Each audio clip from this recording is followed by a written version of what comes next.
இனிமே கண்ணை மூடிட்டு கடலை எண்ணெய் வாங்கலாம்.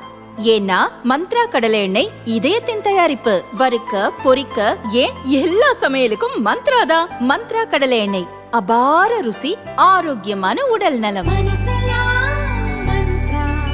கோவை மாவட்டம் மேட்டுப்பாளையம் அரசு போக்குவரத்து கழக பணிமனையில் ஓட்டுநராக சசிராஜ் பணியாற்றுகிறார். இவர் திமுக தொழிற்சங்கமான தோமுசாவின் செயலாளராக உள்ளார்.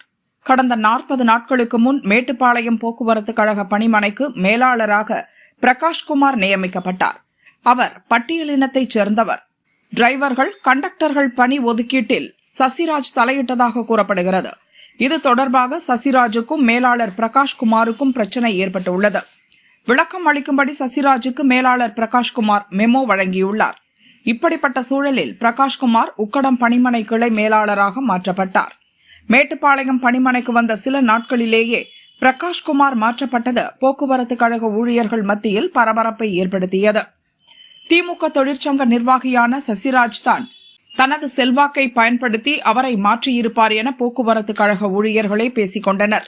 பிரகாஷ்குமார் உக்கடம் கிளைக்கு மாற்றப்பட்ட நிலையில் மேட்டுப்பாளையம் போக்குவரத்து கழக பணிமனையில் அவர் பணியாற்றிய அறைக்கு சசிராஜ் சென்றுள்ளார். பணியாளர்களை வைத்து அவரது அறையை சுத்தம் செய்துள்ளார். அதோடு மட்டுமல்லாமல் மாட்டுச் சாணத்தை கொண்டு அறை முழுவதும் முழுக வைத்துள்ளார். சாணம் மொழிகி சுத்தம் செய்யும் படங்கள் சமூக வலைதளங்களில் வைரலானதை தொடர்ந்து போக்குவரத்து கழக உயரதிகாரிகள் விசாரணை நடத்தினர். சசிராஜை சஸ்பெண்ட் செய்து உத்தரவிட்டனர்.